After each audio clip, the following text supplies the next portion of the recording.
make you worried that you can't go on a meditative hike and sit on the forest floor or lay on the forest floor. Oh no, I think it's okay to have the lights on. Yeah, slides are pretty bright. Everybody can see those okay. We can turn them down a bit. Yeah, if there's a dimmer, that'd be great, but I wouldn't turn them off. I like to see who I'm talking to. So we know they're not going away anytime soon, but should we be worried about ticks, and what can we actually do about ticks? If that's the reality and ticks aren't going anywhere soon, what can we do to help minimize our exposure to ticks? So what we're going to talk a little bit about tonight is why I'm talking about ticks, why a veterinarian's up here and not a doctor or a public health professional. I will try to convince you that all veterinarians and doctors are public health professionals. We're going to talk a little bit about what are ticks, where are they, how do they get here, and should we be worried about it, specifically here on the peninsula. And then what can we do to protect ourselves and our pets from ticks and tick-transmitted diseases? And do note that there is an S on diseases. We've got some more things to worry about than Lyme disease, but I'll try to convince you that we don't need to be too worried about anything. So veterinarians and public health go together hand in hand. Across the world, 70% of emerging infectious diseases are coming from animal populations, mostly from wildlife. And Lyme disease is not an exception. Some of them do have insect vectors that carry the diseases, but animals like deer and mice and birds are involved in the cycle. For veterinarians, we worry about things where there's not only transmission of disease from animals, but where we have a shared environmental risk, where our pets or our animals are at the same risk of getting similar diseases as we can. So we learn a lot about diseases, and I've actually gone to medical doctor conferences to teach medical doctors about ticks and Lyme disease and diseases that animals can share with people. And it goes both ways. It's not just, ooh, animals are gross. People are pretty gross sometimes too. We've all been children at some time. About 8 years ago in 2010, when I went back to, I've been a veterinarian for 15 years. I do practice up and around in this area. I do relief work for other veterinarians. I do not own a practice or work full-time at any practice. So I'm very sporadic in my vet work, but I still love it. And I like that, being able to help other people when they need a break. And I've done that for quite a long time. I've worked in emergency medicine. But after 7 years, when I graduated, I was feeling like I needed to be part of the bigger picture in health. I'm not sure if people are familiar with the concept of One Health, where our environment, humans, and animals are all part of a health picture, and the health of one of them influences the health of the other. So that drove me back to school to do a master's in public health, where it was a very broad range. It certainly wasn't a veterinary public health degree. It was a pretty standard public health degree. It just happened to be at the Ontario Veterinary College. My placement, every student in the program had to do a summer placement. I found myself at the Grey Bruce Health Unit in the summer of 2010, investigating zoonotic diseases, so diseases that can be transmitted between people and animals. And at that time, the medical officer of health was getting a lot of concerns, people asking, what are you doing about the Lyme disease problem in Grey and Bruce? And she kind of was wondering, do we actually have a Lyme disease problem? Do we actually have a tick problem? And at that point, they'd done no active surveillance where they're out physically looking for ticks. They were waiting until ticks attached to people and waiting for people to submit those either through their doctor or directly through the health unit to be identified and tested to see if they're carrying disease. So apart from collaborating with other agencies like Ministry of Natural Resources and the Canadian Food Inspection Agency veterinarians, I worked out of the health unit and did some active tick surveillance in Grey and Bruce. That was in 2010. I found one black-legged tick, so the tick that carries Lyme disease. It was down on the grounds of Bruce Power, actually. It was the only place I found any of those ticks. I did find lots of other ticks, mostly along the Lake Huron shoreline, and I didn't find any ticks up here on the peninsula when I was looking that summer. The only other tick species I found that of significance were Ixodes cookii. They're related to the black-legged tick, which is Ixodes scapularis in this part of the world, and they're the groundhog tick. The reason we worry about those guys is they can carry Powassan encephalitis. People always say, when I meet people from Powassan, I'm like, oh, Powassan encephalitis. They're like, how do you know about that? Which is a weird kind of almost like a West Nile virus encephalitis that you can get from ticks. It's very, very rare, but it is starting to make a comeback in the Lyme endemic areas in the United States. So it could soon be a disease. Clearly it was discovered in Powassan, so it's a Canadian-born disease, and other ticks do carry it, but groundhogs are everywhere, so that was one thing. None of the ticks that I did catch had Powassan virus in them, so that was a good news as well. So active tick dragging is really boring work. You basically take some diaper cloth. It's not fancy. You just go get a 1 meter diaper cloth thing, attach it to a little rod and some string, and you walk at a very slow pace over places where ticks like to hang out. Every 10 minutes you stop, you go over your sheet very, very closely, you look to see if you picked up any ticks. If you did, you take them, you collect them, you put them in a container, and you keep going. So I did that for most of the summer. It was a nice way to see this part of the world and reassure myself that I needed to move here and spend more time here. And the funny thing being that all summer long I'm looking for ticks, and I couldn't find any on the peninsula. We came back up for Thanksgiving and spent time here in Lions Head at Thanksgiving. I decided I was going to do some weed whacking in the backyard, and within the next week I found a tick on myself and found a tick on my dog, and that's why my puppy George is up there. She was a wee little puppy, and I thought, all this time I'm out there looking actively for ticks, and all I did was passively pick up ticks. I had a groundhog tick on me from my backyard in Lions Head. Wasn't attached. Saw it crawling. I'm like, I've got a lot of freckles, but I don't have one there. It was right on my side. And a couple days later, I was petting George, and I found a big lump. And sure enough, there was a well-fed tick, and it was a Lyme disease positive tick. So that was in my backyard in Lions Head. To be clear, we do not have an endemic Lyme disease population of ticks in this part of the world, but there is a theoretical risk that birds that are dropping off ticks at any time in the year when they're migrating, that they can drop ticks at any time, and they can be disease carriers. So this was an incidental tick, and certainly she didn't seroconvert, meaning her body didn't mount an immune response even though the tick was carrying disease, and she never got sick. So, and she's never picked up a tick since, because I started using really good tick preventives when I was up here. So that's how I got interested in ticks, and how I got to know ticks, and how I got to know about ticks in the area. So people think of ticks and they think that equals gross. Like, there is nothing charming about ticks. Ticks are more closely related to spiders than any other insects. They are 8-legged insects. They're blood feeders. There's so many different tick species all over the world. All of these pictures are of black-legged ticks or deer ticks. Those are the ones that we hear about, Ixodes scapularis, the tick that does transmit Lyme disease, or can, let's rephrase that, can transmit Lyme disease. So they themselves don't actually make people sick, but they pick up bacteria from birds or mice. That bacteria that they pick up and they exchange when they're blood feeding, that's what makes people sick. So ticks in and of themselves, a tick bite is usually not a concern. A tick bite that transmits a disease is a concern. In an endemic area where there's life cycles year after year after year of ticks, and I think we'll get to some maps to show where those problems are in Ontario. These numbers of ticks, or percentage of ticks in a population year by year, more and more of them will be carrying disease. And even in some of the worst areas, only 20 to 50% of the ticks are carrying the bacteria that can cause Lyme disease. So they are very, very small. This is a nymph. So this little guy here, this is a human finger. My finger doesn't stand. So you can just get an idea of how small they are. This is an adult male, and this is an adult female. The adult female is the biggest tick. They're a little bit easier to see. They're bright red on the back. The males have the black sputum, or the little shell on the back of their neck, and it covers their whole shell.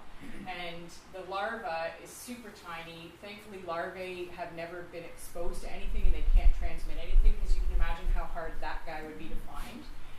The next picture shows the difference between an unfed female tick and a well-fed female tick. That tick has probably been feeding for 7 or 8 days.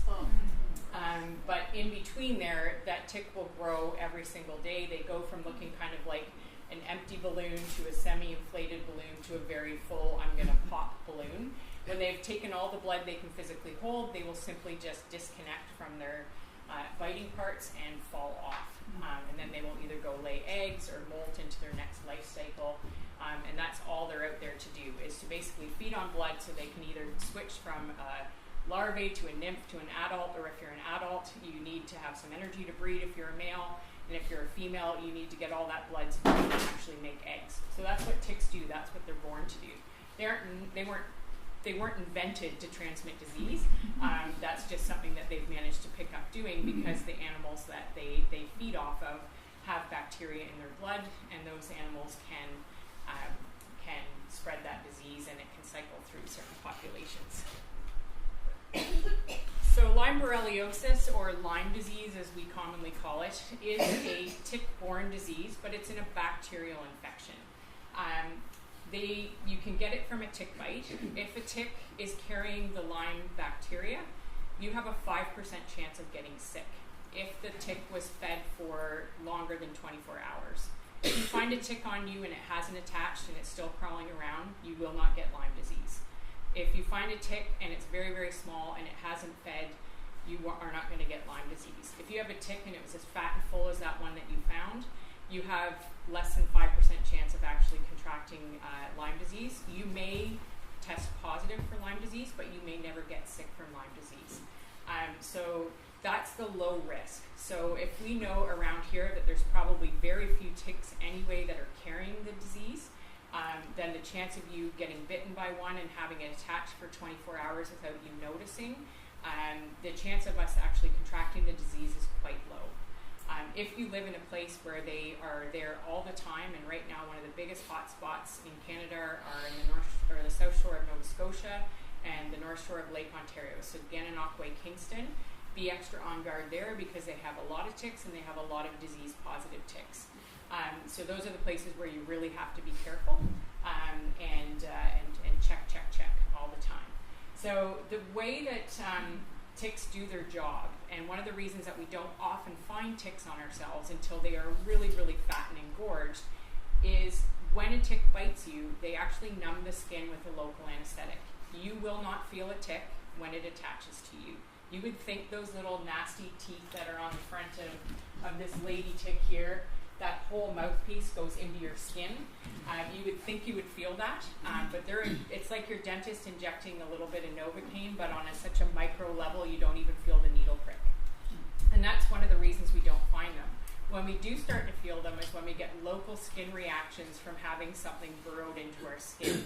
Just like you would if you had a piece of dust or something that got under your skin and started to cause some irritation, that's when we start scratching, and that's when we reach behind our ear and go, wait, there's something there. And that's when we find the ticks. But you won't necessarily feel them on you. That's why we have to use other senses, like our eyes, to find ticks. For dogs, they have the same risk of Lyme disease as we do. They're actually a better target because they're more like the target species than people are. Because of that, in areas like Halifax, when they were trying to figure out if they did actually have a Lyme disease problem, the health units were getting very few tick submissions from people, but people were really concerned. What they did is they opened up the tick submissions to be from dogs. Tons of people brought in ticks from dogs, and that's how they knew they had a Lyme disease problem. So dogs are at the same level as a lot of the wildlife that pick up these things. They're in between the size of a deer and a mouse, which are a natural part of the tick and the Lyme disease life cycle. They also brush past grass where ticks like to hang out, and really it's no higher than about 30 centimeters. That's about the maximum height that ticks are out there waiting to just attach on you. They don't jump, they don't fly out of trees, they don't jump off the birds. They could fall off of a bird, they could actually fall off a bird out of a tree, but that's not how they're meant to work. They're very, very lazy, opportunistic things. They just hang out on a piece of grass. Picture me having an extra set of lower legs. These are legs and there's an extra set up here. These lower legs are attached to the piece of grass. The top legs are just hanging out, waiting to grab onto something going by. And that's what that female tick is doing. She's questing. It sounds very exciting. It sounds like an adventure you might do with the Biosphere Association. But they quest, and they do not actively go out and seek. They're very, very lazy creatures. So you have to brush past the tall grass. So if you're walking, if you stay on a path, if you don't go into the tall grass, but our dogs do go into the tall grass. They have to smell everything. Even if they're on a leash, they're in and out of the tall grass, so they're most likely going to pick them up. So this is one of those areas where dogs can be an incredibly useful sentinel for disease spread of a particular disease. This is the latest information that the Grey Bruce Health Unit had to offer. This is from last year, January to June. And these were locally acquired black-legged tick locations in the peninsula. So you can see that there was one black-legged tick that was found just south of Miller Lake. There was that was a possible location. The people thought they picked it up there. They weren't 100% sure. And then there were 3 other submissions that had black-legged ticks submitted. What you don't know from the data is whether these ticks were carrying Lyme disease or not. They don't share that. Yep, question? I can't see the print. What's the most furthest north thing? Tobermory's up here. Yeah. And down here we've got Southampton, Owen Sound, Leith, Hepworth, Waterton. What's the red over on the right there? This one? No, upper right. Oh, upper right, up here. This is Miller Lake. Yeah. This is Lions Head, Ferndale, Oh, thank Stokes you very Bay. much. Yeah, this is our neighborhood right here. So the 3 red ones, those are confirmed black-legged ticks. They know that they were there. They weren't anywhere else the week before. They could have picked up a tick. The yellow one they could have picked it up anywhere. And for the whole Grey Bruce Health Unit collection from January to June, there was 112 ticks submitted, and only 55 or 49% were identified as black-legged ticks. And during this time, there were no human cases of Lyme diseases reported in Grey Bruce. So even though there are 112, that's still not a lot of ticks, and there was no Lyme disease cases. That being said, this is January to June data. Your spike in Lyme disease cases diagnosis is going to be July, August, September. So it doesn't necessarily represent the true risk. So you have to sometimes look at your data with a little grain of salt. This is the Ontario Lyme disease map risk. So these are the areas where you would be at most risk of picking up Lyme disease from ticks. And this is because they have cycling of ticks where it's in the location. So these aren't ticks that fall off birds in the spring and bite somebody and carry Lyme disease. These are ticks that go through their life cycle in the neighborhood. So it starts with a migratory bird coming across the lake, coming over the flyways of the eastern part of the United States where Lyme disease originated. Connecticut is the hot spot. Lyme disease is called Lyme disease because Lyme, Connecticut was the first place that it was diagnosed, just like Powassan encephalitis got the name Powassan encephalitis. So when those birds fly over the lake, they stop and feed. When they hit the ground, and it's mostly ground-dwelling birds that carry the ticks, like robins and wrens. So you know it's tick time when the robins start to come back up here on the peninsula. Those ticks will fall off. They'll look around and they'll try to find a mouse. And they're looking for little white-legged mice. And they're looking for any type of deer mouse or field mouse. They will attach onto that mouse, and if that mouse is carrying the bacteria in their system, and the Lyme bacteria does not kill mice, they're part of the life cycle, so it doesn't kill its host. It needs that host to stay alive so it can keep transmitting itself through ticks. It'll feed on the mouse, it'll go through a molt, and it'll go to its next life stage. And usually that's a nymph, the little tiny guys feeding on the mouse. They go to a life stage, they turn into an adult. The adult then is looking for a blood meal. That should be a deer. That's the natural target for the ticks and the natural cycle of the Lyme disease bacteria.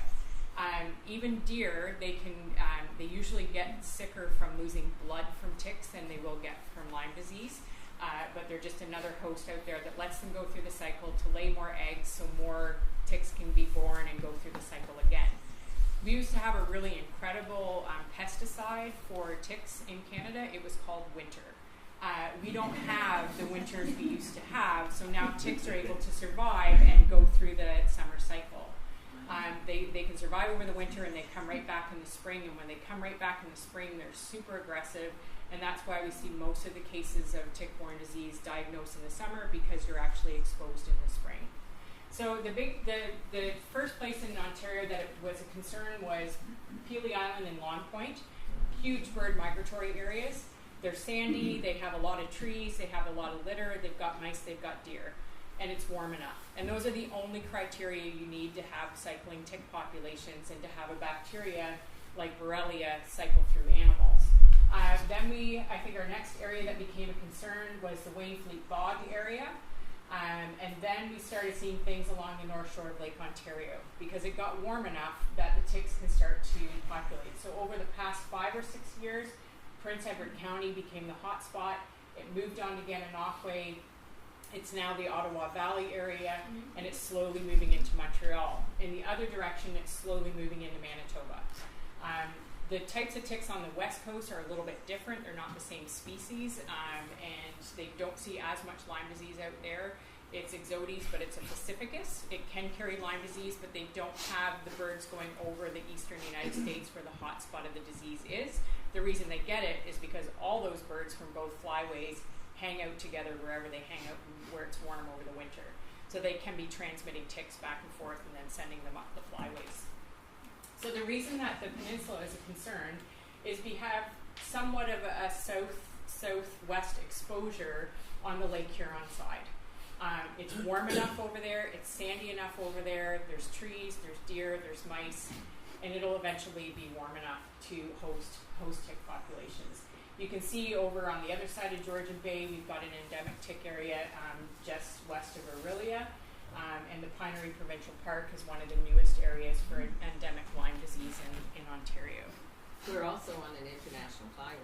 Yes, yeah, and that's a big part of it is the migratory birds are a huge part of introductions, and the mice and the deer keep it cycling. So you'll never get it. It isn't spreading because mice and deer do not go very far, but migratory birds will drop, and as long as that disease cycle doesn't break, they take it up. This is the latest and greatest information I got, and of course it's from a veterinary website. And this is a great website called petsandticks.com.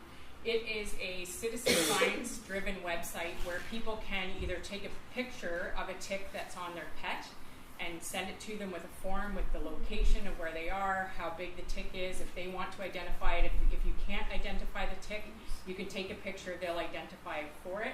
And this is a passive surveillance technique that they're using, and it is by every 2 weeks they update it. We don't do it this fast in human medicine. Sometimes I wonder if we don't like our pets too much, that we pay more attention to them and not enough to ourselves. But people are pretty serious about this, and you can see that the bright red areas, those are the black-legged ticks, or the red stars, and they pretty much are mimicking the areas of concern. But they're also going to be where we find new areas of concern. If we start seeing this many black-legged ticks pop up, look where this one is, right in our neighborhood, and that's just one this year. There's also American dog ticks. Those are the orange stars, or the orange squares on the chart. And then the Lone Star tick, there are not very many of these. There's one here, and here. Again, we don't think that this disease... Lone Star ticks are the new tick in town. They are a Texan tick. They are more of a Western tick. They are the tick that you read about in the news that make people allergic to red meat. So they carry a very bizarre kind of genetic modifying virus, and they are easy to identify because they have a white star on their sputum, the little shell part on their back. They're very, very easy to identify. And they made their first appearance, I think 8 years ago, was the first time we saw any Lone Star ticks, and that was from being picked up on tick drags looking for black-legged ticks. They are certainly not cycling here. They are a very warm weather tick, and they haven't managed to establish over the winter. But they are up here, and they clearly are carrying disease because people in Montreal have been diagnosed with the Lone Star tick disease, and it will happen in other places. But again, they're incidental ticks. They're just riding up here, falling off, and finding somebody to bite. When they bite, they transmit disease. So using animals as part of our surveillance has been really, really important in tick tracking and disease tracking, and they're usually the ones that will let us know when we need to start doing more active surveillance to see if there's a cycling tick problem. When that happens, the best we can do is put up signs and say, this is an endemic Lyme area, take care, take caution. There's nothing you can do to get ticks out of an environment and make them go away. It's not going to work. These are some very blurry maps, but it's really just kind of the color theme. This is from a paper in 2004 written by a veterinary parasitologist out of the University of Montreal. One of the things that we often think about when we think about every living thing is every living thing must have a purpose. It's very hard to make the argument for ticks that they have a purpose, but it depends what your perspective is. If you are a bacteria, they are your best friend because they allow you to propagate, spread, and accomplish your life goal of causing disease. If you're a human, they're nothing but a pest and something that could potentially make you sick. But what they are good for, and possums eat them, but I would make the argument that possums would eat almost anything else. But that's also one of the reasons that the possum population is moving into Ontario, because they're following the ticks. As the ticks spread, we'll see more and more possums. So watch the side of the roads for a new kind of roadkill out there. Those guys are so nasty. They're super cute when they're babies, but they do have razor sharp mouths, and they're very interesting animals. And horse people don't want them around because they transmit horrible viral diseases to horses. So what they looked at in this study, and what I'd have to agree with, is that ticks do have a purpose because they're evidence of climate change. And they are a sentinel for climate change. And as tick diseases spread and more endemic areas coming up, that means that our climate has changed. It's not seasonal. It's not a short-term thing. It has to be a long-term thing. So they are evidence of climate change. So they're adding to the monstrous list of things that we know that our climates are changing. These are projection maps, and the red areas, and you can just see they're quite fluffy and blurry, but the red areas are the endemic areas right now. So 2000 to 2019, we can see Halifax and the coastline of Nova Scotia. We can see the shores. This was a prediction. We actually didn't have ticks up in the Montreal and Ottawa area. There was no endemic areas established or identified at that point. So this projection map has come true. And just to be super scary, this was the slow climate change version. The fast climate change version, all of this happens way faster and spreads way further. The projections for 2020 to 2049 is Bruce Peninsula is bright red. So that means by that time we will be an endemic tick area due to climate change. And then it's just going to keep going further and further north as the environment gets warmer and our winters get warmer, and the ticks can survive in all sorts of different environments. So I would say that ticks do have that purpose. So to answer the question of what can we do about it, I hope I've reassured you that you don't have to worry too much about getting Lyme disease, but we should do whatever we can to prevent tick exposures, because there are other diseases that ticks can carry, not just Lyme disease. There's certainly a myriad of diseases that dogs can get sick from, and even cats. Cats do not get Lyme disease, but they do get other tick-borne diseases like anaplasmosis, and they get them from other different types of ticks as well. So we have to kind of focus on modifying our behavior around the things that we do. Anybody in public health will tell you that the benefits of going out on a walk and a hike in the woods with your dogs far outweighs the risk of getting Lyme disease or a tick-borne disease. So don't stop doing what you're doing, but just be more mindful, and especially be mindful if you're traveling to tick-endemic areas of the world. So we have to modify our environments, and part of that is trying to keep ticks out of your own backyard. That's where our tick exposures were, in our own backyard on Mill Street. So one of the things we did was we cleared out a lot of the dead brush. We tried to keep the grass in, we got rid of a lot of the tall, weedy grass where we picked these guys up that I was weed whacking. But when you're doing that, be really careful, because it's a great time to pick up ticks when you're cutting the grass. Like I said, they're 30 centimeters tall. That's where the ticks hang out. That's the type of grassy stuff they hang out on. If there's a lot of litter, leaves, and garden debris, that's a place where they'll go down. That's where they spend over winter. So if you don't want ticks overwintering in your backyard, and this is the whole complexity of things. Those environments also make nice, safe places for mice and outdoor animals, and it's good mulching your plants and everything. So this is that whole ecosystem health thing. You do one thing that's good for one thing in the ecosystem, and you're making things good for the things you don't necessarily want as well. But if you don't want ticks, and that's your number one priority, try to keep leaf litter and brush clear from your backyard, and keep your grass cut below 30 centimeters, and keep out the brushy areas. And you want to avoid places where ticks hang out. So if you're going on a trail walk, stick on the trail. Try to stay out of grassy weeds, weedy areas. The most likely time you're going to get bitten by a tick is in the spring or the fall. The summer is when they're actually least active, because it almost gets too hot, too dry for them to be doing what they're going to do. If they're out hanging on a piece of grass, if the grass is dry, the tick's going to dry out too. So if there's dry grass, it's a little bit safer, but if it's nice green lush grass that's nice and wet, that's where the ticks are going to be. The ticks are going to be in wooded areas, usually leafy wooded areas, and they're in the grass underneath the leafy areas. So that's the places you want to avoid. And you need to dress for success, or you're dressing for tick exposure failure. It never looks cool when you have your pants tucked into your socks, but in the fall, that's the best thing you can do to keep any direct contact. Tuck your shirts in, wear long sleeve shirts.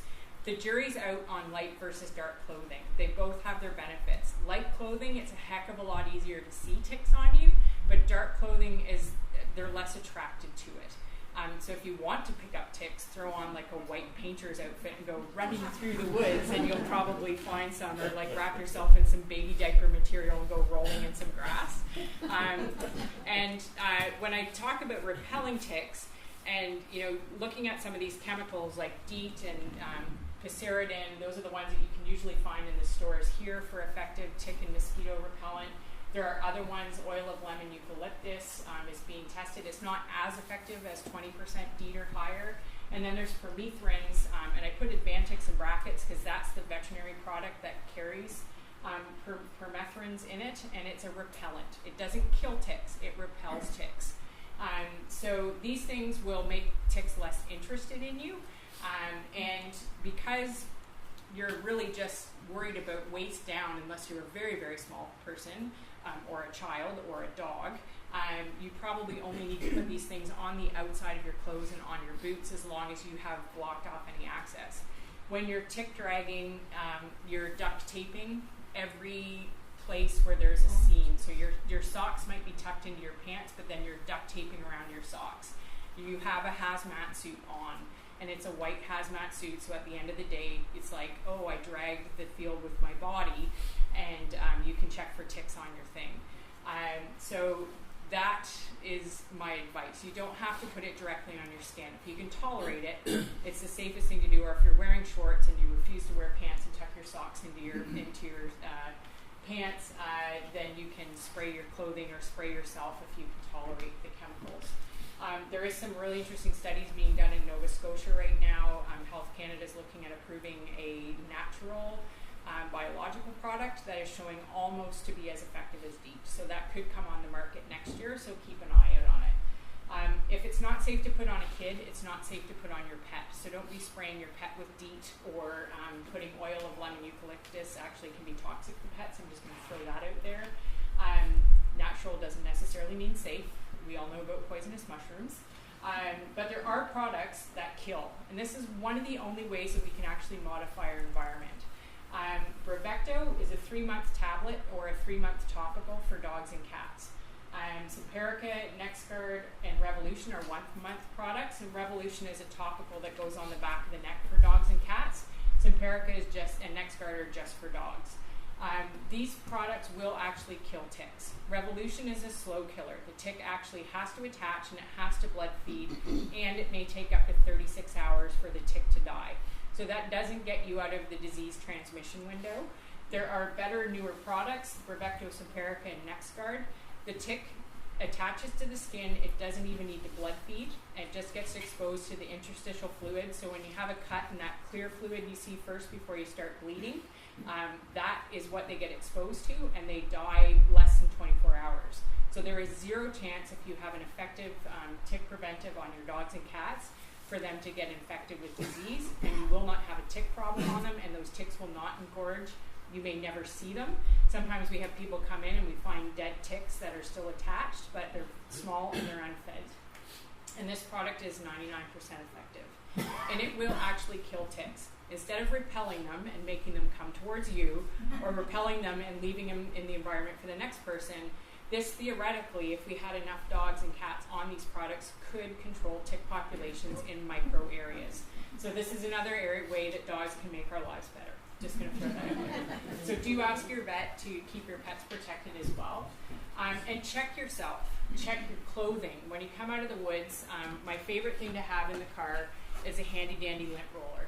If you take this up and down your pants and on your shoes and socks, it will pick up ticks. This is how I would clean my tick flags at the end of my tick dragging to make sure I didn't miss any ticks. These are a great thing to have in your tick prevention toolkit. Having a little magnifying glass to actually make sure it's a tick and not a poppy seed or a piece of sesame seed from your bun at lunch. Or in my line of business, I do a lot of exams of my dog has a tick and it's a nipple.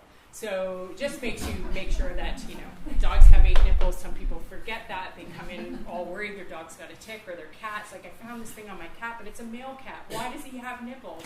So I do a lot of nipple tick appointments. So just make sure it is a tick, and then and check yourself. Check your partner, check your kids. If your kids are playing around outside, check their clothes, take the lint roller, go over top of them. Shower. Showering helps. If you're out in the woods and you come home and you shower, the tick probably hasn't attached yet. If it's on you, we will just wash off. They are not sticky. They're not like clingy. There's no glue on them. So having a good shower with a good washcloth scrub within a couple of hours of coming out of the bush, you're likely going to catch a tick before it's attached. When I was working at the health unit, I would do monthly radio spots on the country music station. The name of the country music station is slipping my mind right now, but I give an update on tick activity in Grey Bruce. Really exciting. I'm sure everybody here tuned in. And every time I would be done my interview, they'd play the country song, I Want to Check You for Ticks. So that was kind of my claim to fame, and I did a couple talks in the Owen Sound area, and for a couple months to years later, people would bump into me and say, oh, you're the tick lady. So I made Rod and Kat promise that everybody in this room will not come up to me and go, oh, you're the tick lady. I don't want to be known as the tick lady. But do check your partner, check your kids, check your pets. Pets are really hard. They're so hairy. So if you're using good preventives, you don't even have to worry about it. So it makes your life easier if you just use good preventives for your pet. For your clothes, if you throw them in the dryer on a hot heat, you're going to dry up those ticks and they won't be around and they'll get off your clothes. You don't have to wash them, just throw them in the dryer. So those are the ways you can protect yourself and your pets and your other family members. And prevention is the key. Like most public health problems, we're focusing on preventing disease and preventing problems rather than trying to fix them when they happen. But sometimes prevention doesn't work. And if that doesn't work, you want to take that tick off, but you don't want to tick the tick off. So the quickest thing to do is if you find a tick is get it off quickly. Tweezers are great. You want to be as close to the skin as possible. Squeeze the mouthpieces and pull straight out. You can also use fancy tick removal products on yourself and your pets, like tick keys or tick twisters. I'm not a fan of the twisting action. I think it takes too long. I think if you scoop the little legs under the tick and pull straight out, you're going to get that tick out if you don't just try it from a different direction and do it that way. Do not put anything on the tick before you take it off. There are a lot of myths around this. We'll get to this in the very last section of the talk. But you don't want to make that tick panic. The more you make it panic, the faster it's going to dump bacteria into you. So the less you do to irritate that tick and the quicker you get it off, the less chance you're going to have any disease transmission. Save the ticks, and I'm not talking like, save gluten or free gluten. I'm talking about save the tick if you find one. If you find one on your pet, you can go to the petsandticks.com website. You can actually mail it to them, and they may or may not test it for disease, whether or not it's a disease-carrying tick. You can take a picture of it, and they'll identify it for you, but it's only for pets.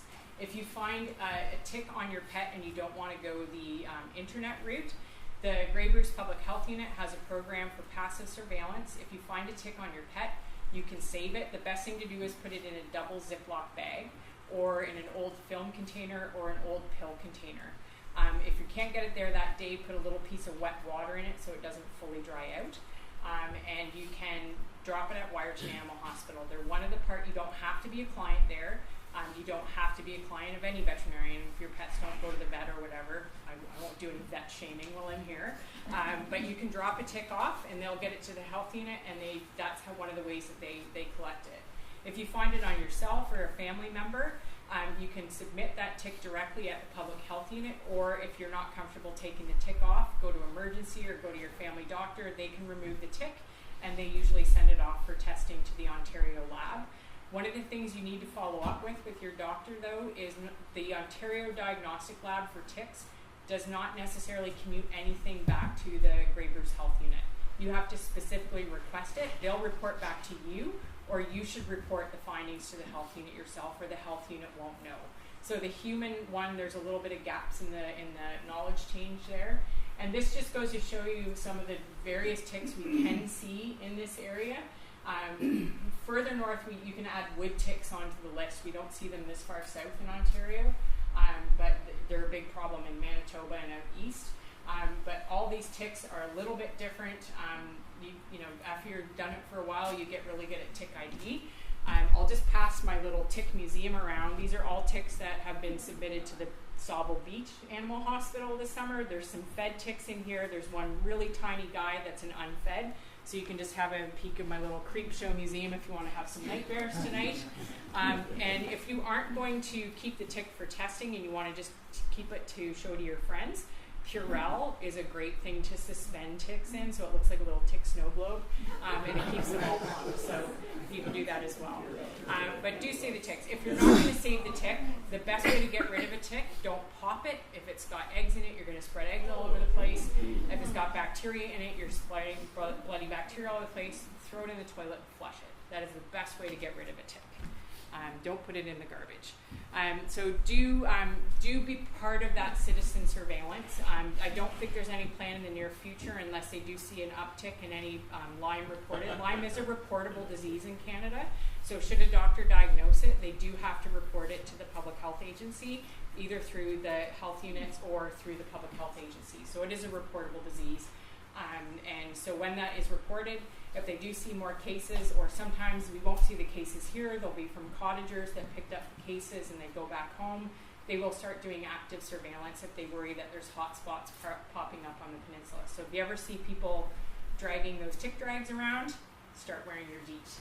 So as I mentioned, there's a lot of myths around ticks, so I'm going to play a little bit of a trivia game to wrap things up here. And if you get the answer right, you win a tick twister. And there's ones for large ticks and ones for small ticks. They're a nice little kit.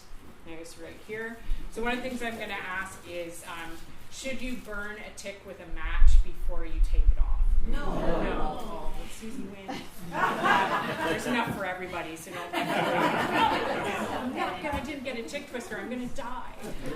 So yeah, do not irritate your ticks. Don't put alcohol on them. You don't have to kill them. It's actually harder to get the mouthpieces out if they're dead than if they're alive, because they cannot open their mouth after they're dead. So get them out alive and don't irritate them. There's a YouTube video of a Q-tip and somebody's like slowly massaging this tick out of the skin, and it takes about 3 minutes.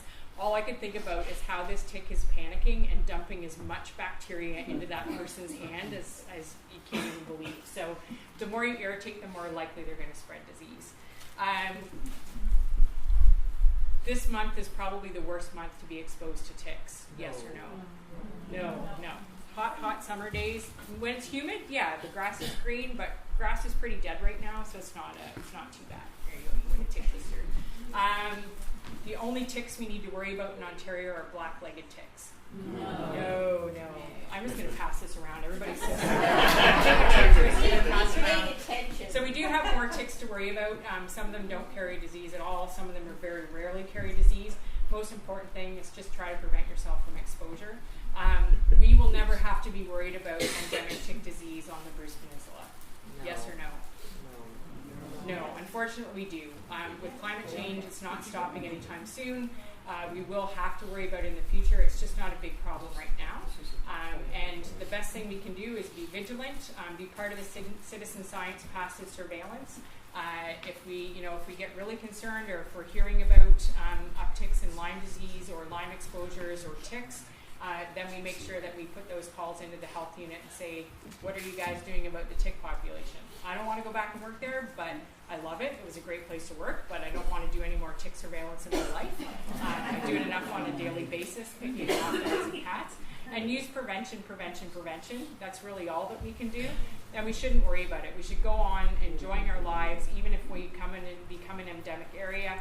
People still do great cottaging around Long Point, and they go birding in Point Pelee, and we're not dropping like flies. So we should be a little bit worried about it, but it shouldn't affect our way of life. And I think that's the bottom line for ticks on the Bruce Peninsula. And I'm happy to be here.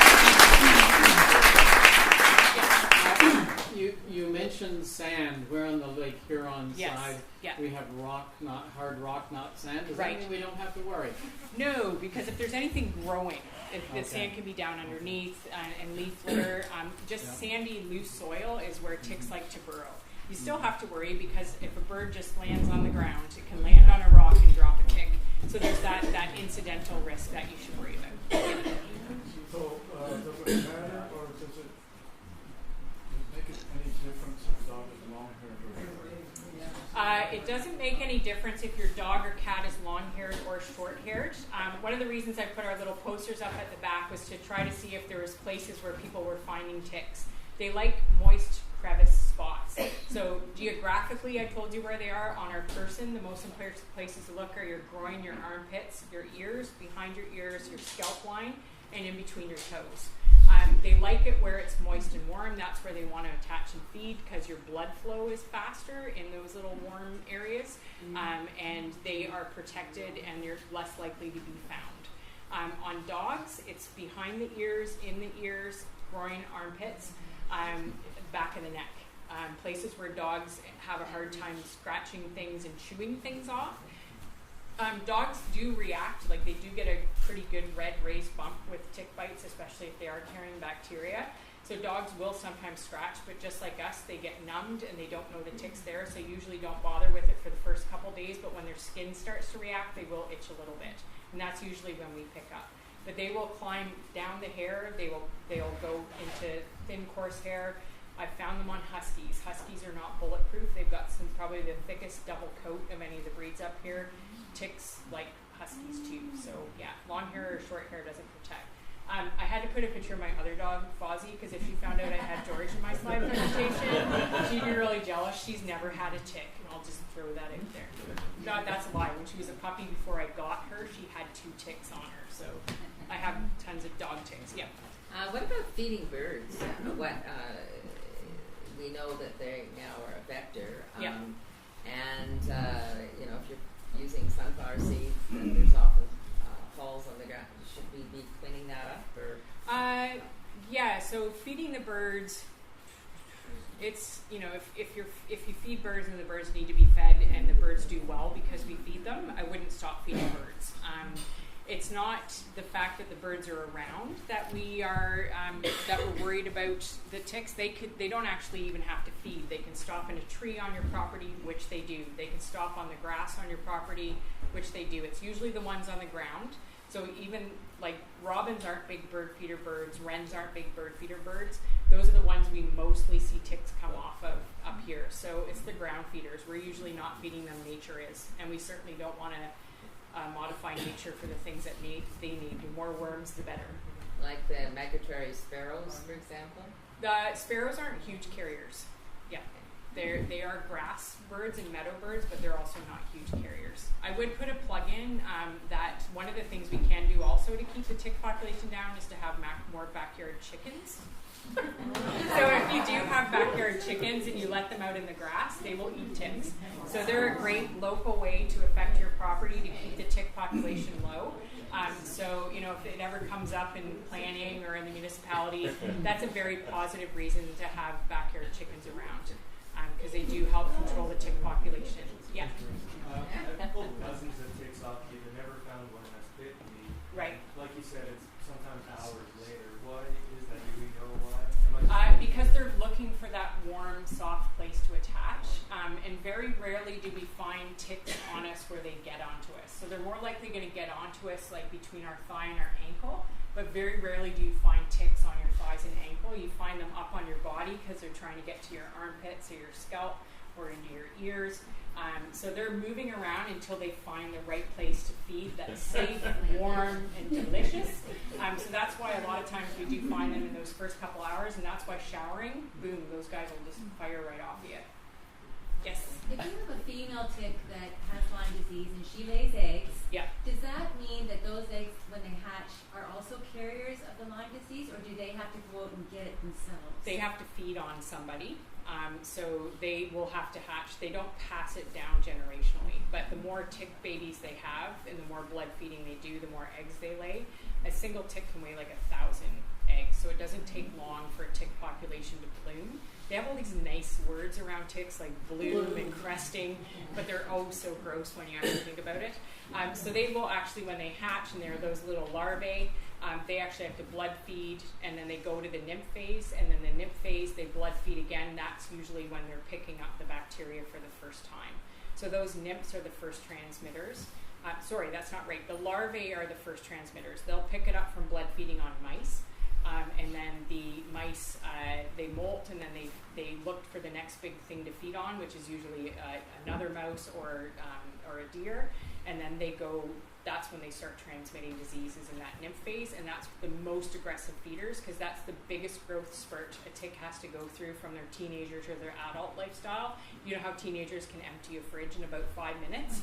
Nymph ticks are the teenagers of ticks. They are heavy eaters and aggressive feeders. Yeah, Steve. How reliable is the location reporting in the surveillance, in your opinion? It depends if it's coming. So the endemic tick areas, I 100%. To become an endemic tick area, you have to see all life stages of ticks, and you have to see them present and feeding on the animals that are involved in the life cycle. So for an area to become named tick endemic in Ontario, they have to actively find all life stages of ticks when they're dragging. The next step is they trap mice, and then they look on the mice, and if there's disease-positive ticks on the mice, and then they go out and they start asking hunters to call them when they have a deer carcass. They pick up the ticks on the deer carcasses, and if they find the disease in all stages of ticks on all the different animals, that's how positive it is. So that one I trust 100%. And that is location specific. They're not relying on other people reporting, they're actively surveying. For passive surveillance, as you mentioned, it can take a long time for a tick to attach and a long time for a tick to feed for us to find it. So sometimes somebody will be up here on the weekend, they go back home to London, they find a tick, they're actually not 100% sure where they picked it up. Usually you can narrow it down to a 7-day window, but even then for some people, and especially some pets, those 7 days you can be in a lot of different areas. So the very specific location for passive surveillance is a little bit less reliable. It's only as good as we are at it, because we're not professionals, we're just citizen scientists. But the forms on the Pets and Ticks website are very, very specific. And if you have a GPS on your phone, they actually ask you for GPS coordinates of the place where you were, where you think you most likely picked it up, or your pet did. Yeah. Bullseye rashes. Yes. Which is, they should always be checked out by a doctor. They should always be checked out. The thing about the bullseye rash, and I can't remember if I put a picture of the bullseye rash in here. Right at the beginning. Very Right at the good. beginning, yeah. So the bullseye rash is a migrating rash. It's not a stationary rash. It starts small with just one circle, and then the ring goes out. So it's growing. It's a growing circle. Don't confuse it with black fly bites that leave that little red circle right at the beginning, and it doesn't go anywhere. The problem with relying on this as your reason to go to the doctor, this can take up to 30 days to appear, by the way. So when you're checking and being careful and monitoring yourself for signs of Lyme disease, you have to worry about a 30-day window after you've had the exposure. They don't all look the same. Some of them are just a big red blob. They are not necessarily circular. The bullseye is a general description. You can go on Google Images and put Lyme disease rash. You'll see about 100 different rashes on there. Only 70 to 80% of people who have had a Lyme positive exposure will get the rash. If you don't get the rash, it doesn't mean you're out of jail. The symptoms can be anything from facial paralysis to just mild flu-like symptoms, which are really hard on hot days like today. It's like, I feel kind of sluggish and hot. Do I have Lyme disease? You can, in kind of longer term, if you've had an exposure that wasn't treated quickly enough, you can get joint disease and other kind of debilitating long-term conditions. The good thing about this being a bacterial disease is it's easily treatable with a course of doxycycline, which is what we use as malarial preventives and a lot of bacteria diseases. It's pretty, you have to be worried about sun sensitivity when you're on doxycycline, but it is treatable if caught early enough. We don't know everything about Lyme disease. We don't know what it predisposes us to, what it does to our immune system, why we get, dogs certainly get arthritis. That's one of the telltale clinical signs is what we call kind of a multi-leg moving arthritis. They're limping on one leg one day and then the back leg the other day. So it various joints. Dogs also get a really weird nephritis or kidney syndrome, and so when we've had a tick exposure, we actually have better, more accurate tick testing for dogs than we do for people. And one of the reasons I focus on prevention is because diagnosing is difficult, it's problematic, and it's also a racket. If you may have heard people have sent blood samples to labs in the States because they couldn't get an answer in Canada. Yes, you and I can all take a blood sample right now. If we run it 4 times, we'll all come up with a false positive. The testing is not good. The false positives are high, and there's a lot of false negatives. So you misdiagnosis. The testing needs to be worked on. CDC is working on better testing in the States, and I'm sure once they figured it out, Canada will jump on board and start doing what they're doing. So you really have to watch yourself and be aware. Talk to your doctor, and that's one of the reasons to submit the ticks.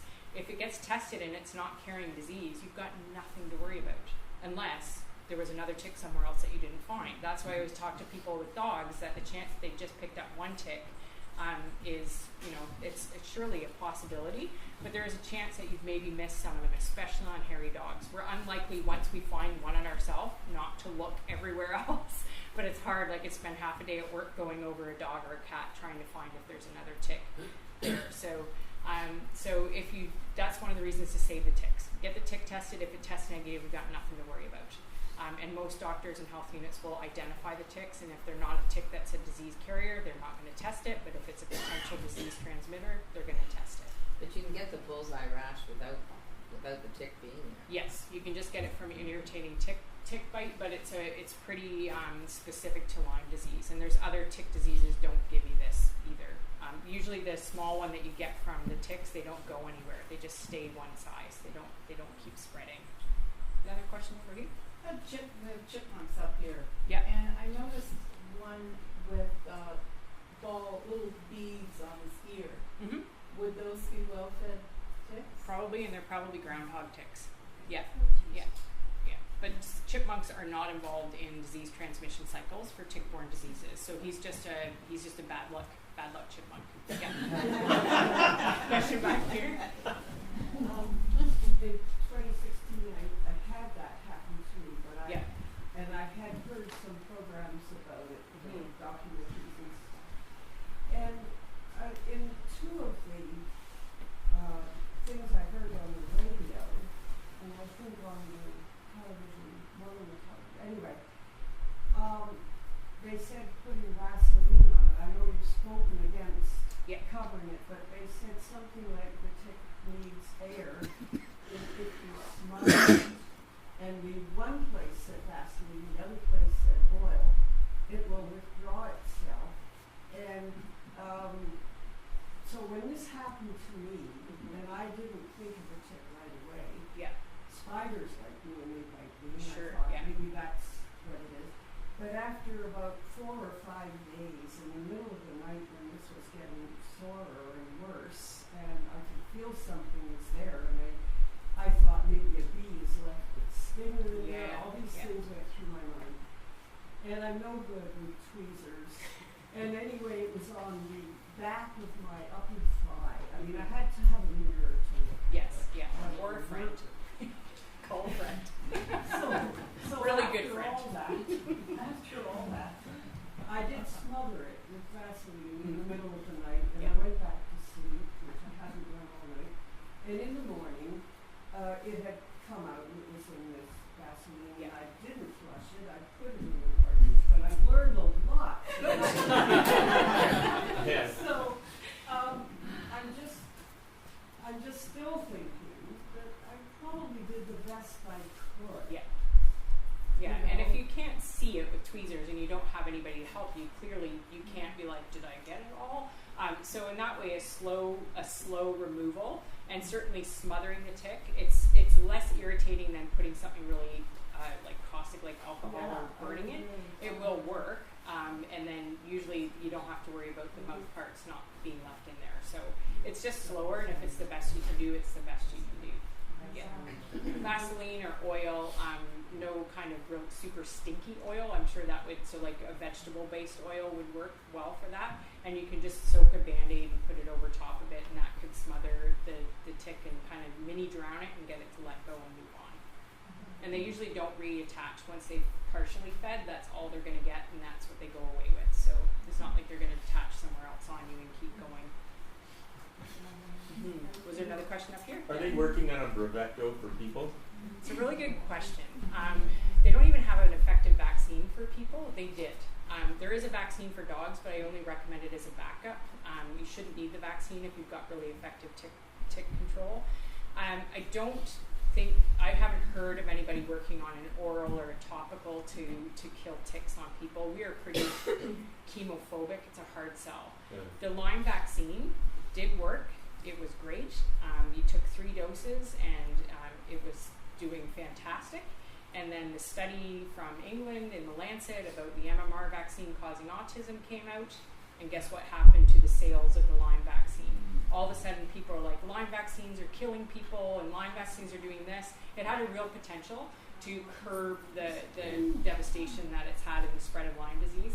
But it just happened to be developed, tested, and released on the market at the same time as trust in vaccines fell huge. Wow. So it really put people at risk. So faulty science and fear-mongering around vaccine safety sunk it.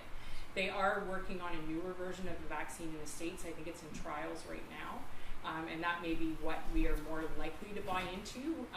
Once the demand falls, the price has to go up, and then that just drives the demand down further. So they took it off the market in the States in 1998, I think. So I'm not sure what they're working in on the people side, but they are working on a new vaccine and improved testing. Any other questions? Jerry? I don't have a dog. Yes. I haven't went for a walk in the bush, but I'm starting to get an itch under my arm. Yeah. See your doctor. People doctor. Oh yes, and please never come in and say, "What's this?" on me. That's one of those things. Question back there. Yeah. Well, just to sort of share an experience, I'm probably the red dot by lion's head because I had a bit, and it was in bush. It was there for 48 hours probably. Yep. And I did take it into the hospital, and they did test it, and it was a kind of can carry, but it turns out it wasn't carrying. Yeah. But it left a mark on my arm. Yeah. For months. Yeah. And I kept worrying about it, and I went back and there were no other symptoms. Yeah. But just so people know, it doesn't go away immediately, and it seemed like it was gone, and then 3 months later it would just be a little bit irritating. You can see there was something there, and then it would go away again. So it's not like something that disappears. Yeah, and ticks are leaving a hole in your skin, and that opens you up for even bacteria that normally gets on your surface of your skin to get a little bit deeper. They can cause little micro abscess or fistulas.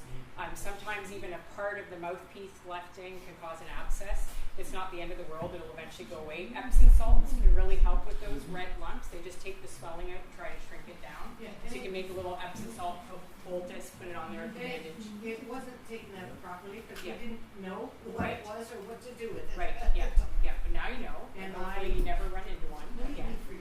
Yeah, sure. As we do, and that's what we do. We pick it off and we throw it across the room and run around screaming. Like we should be like, save it, test it. Yeah. Yeah. A friend of ours knows the people that produce Magnotta wine, and the founder of the Magnotta wine died from Lyme disease. His widow has established the Lyme Foundation of Canada. And they're an advocacy group for Yes, better Lyme testing, better education and for doctors. they've worked very hard, and if it's something that's of concern, you can always send funding to them, because it's as the map shows, it's going to be an increasing issue. Yeah, and it's one of the hard things.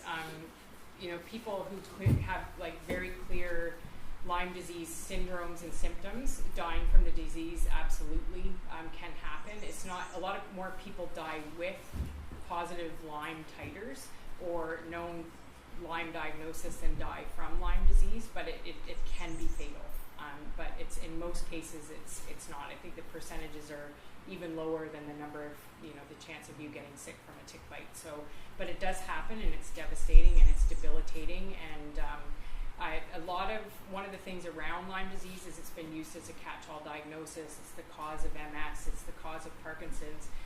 One of the reasons that you can look at the evidence that it's likely not is the incidence of MS and Parkinson's is not higher on the East Coast than it is on the West Coast.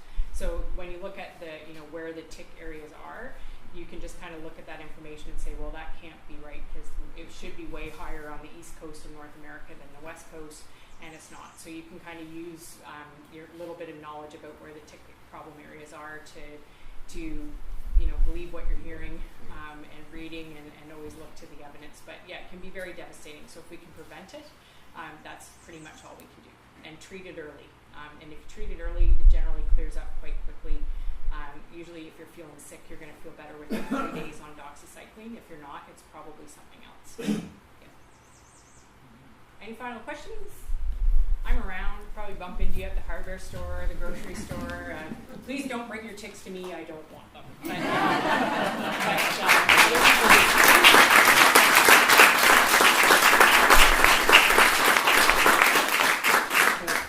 Thanks so much, Trace. And she said a lot. If you don't remember everything she said, we'll get up on the YouTube feed fairly quickly. And there's some good resources here too. How to use your tick remover tool. Be on guard. Everyone's a target. A little bit of information about both pets and people. And Tick Talk, it's time to listen. Just talking about tick surveillance and tick prevalence in Canada. So feel free to grab a brochure. And if you ever have questions about Lyme disease in your pets and prevention, your vets are more than happy to share. They probably don't like talking about ticks as much as I do, but they will help you. Thanks very much.